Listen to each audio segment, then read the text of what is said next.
Getting paid as a sole trader in your business comes in two parts. Firstly, the business itself being paid by your customers or clients, and then secondly, you personally having take-home money from your sole trade. In this video, we'll cover both.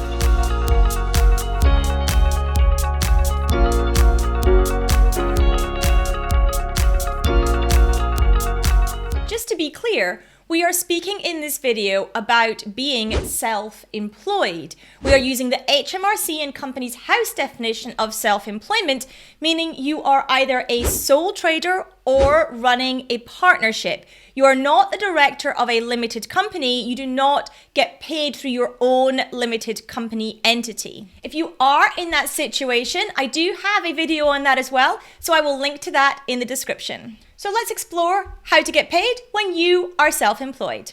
If you haven't subscribed yet, make sure you subscribe and turn on the bell so you know next time I release a video about all things business money. I am Annette Ferguson, chartered accountant and certified profit first professional, and I run Annette Co, a UK-based accounting firm. We know that cash is the lifeblood of any business, and most businesses fail because they run out of cash. That is true for both sole traders and for limited companies.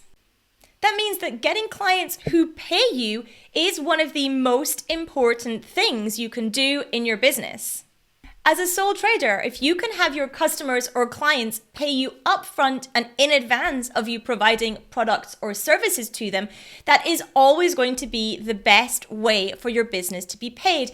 However, in some industries, due to industry norms and practices, that is just not possible. If that isn't possible in your industry, getting as much upfront as you can, a large deposit, for example, is really important. You want to make sure that you are covering your own costs that you're going to have to outlay, if any, prior to starting work and prior to starting spending any of your own business's money. Because you don't want to have to basically bankroll your customers or clients. If none of that is possible and you have to provide payment terms, you want that to be as short a time period as is possible. It's completely okay to issue an invoice and say that the payment required is on receipt, i.e. immediately as you present the invoice, or basically as they open the email or open the envelope that it's in. Giving the shortest payment time possible is massively positive for your business because, again, you don't want to be bankrolling your customers and clients. You need that cash in your business so you can sustain your business and you can grow your business if that is what you choose to do.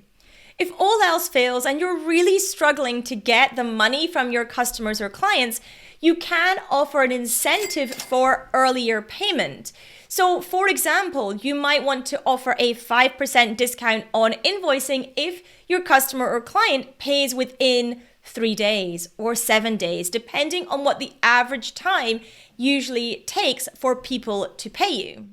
But the other thing to think about, if you are in a situation where you're constantly having people pay you on 60 days, 90 days, and you're really struggling with that, the question, which is a much bigger question, by the way, but the question is, are you dealing with the right type of clients or customers?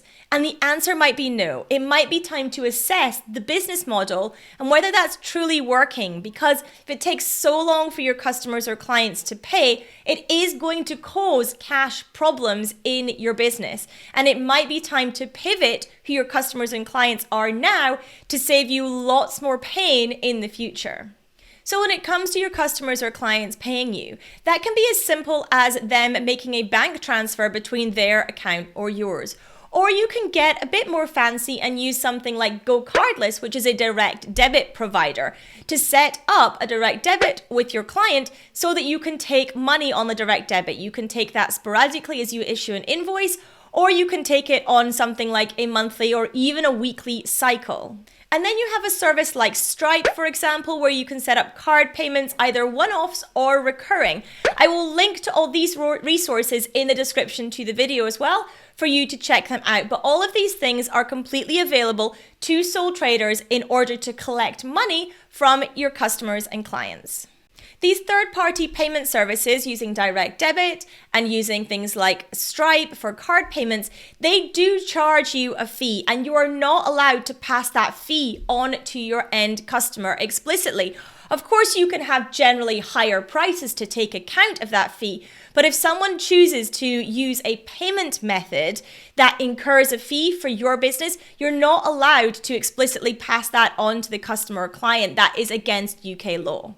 But on the plus side, those charges by those providers, they are at least tax deductible for the business. They often ensure that you get paid faster as well, so that can also be a win, and you might be willing to accept the charges as an offset for getting paid faster into your business. When it comes to getting paid in your sole trader business, it's also really important to have a separate business bank account for your sole trade. Now, this is not written in company law or anything like that, and so many people do choose to use their personal bank account or a personal bank account for their business.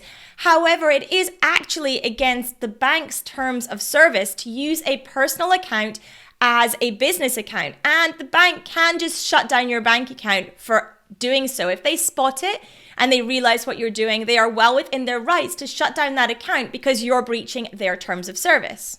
So I highly recommend that you have a separate business bank account. Nowadays, you can get business bank accounts for little to no bank fees at all, particularly from some of the newer challenger banks.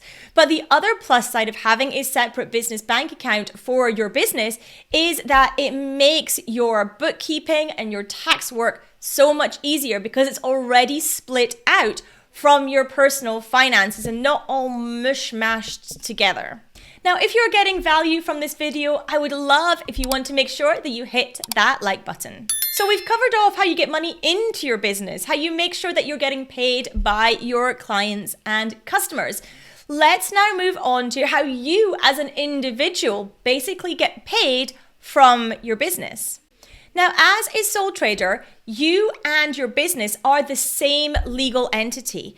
That essentially means that any money in your business is basically yours anyway. And you could, at any point in time, take out all that money from your business and transfer it to yourself by bank transfer. It's as simple as that. However, if you did that, you might have a problem with expenses because they would still be coming out your business. So that's not necessarily the best strategy to keep pulling all the cash out your business, although perfectly doable from a legal standpoint. The money that you do take out your business, that is typically referred to as drawings. And as a sole trader, you don't actually pay tax on the money you take out of the business. You pay tax on the business's profit, regardless of how much you've taken into your personal bank account to spend. The profit is calculated as the income minus the allowable business expenses. And if you are VAT registered, that amount is calculated net of VAT. And as a side note, you can be VAT registered and be a sole trader. You can also have people employed in your business and be a sole trader as well. So to work out how much you should move out of that business bank account and into your personal one, what I highly recommend is you put together a forward projection, a forecast, or what we like to call a profit plan in your business.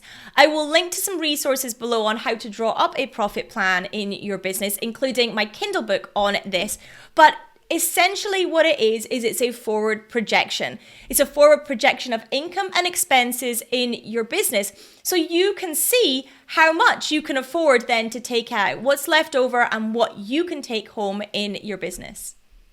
If you map that out over the next 12 months, you'll feel much more secure in knowing how much you can take out without starving the business of cash, but also ensuring that you are getting paid for the time, energy, and let's face it, the blood, sweat, and tears that sometimes literally get put into running a business.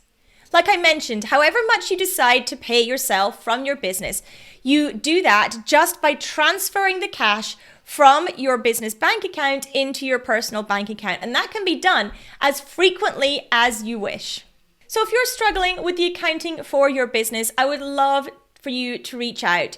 You can pop me an email to yt@annetteco.co.uk and let me know how we can support you. Thank you so much for watching. hit the like button, subscribe, and I'll see you in the next video.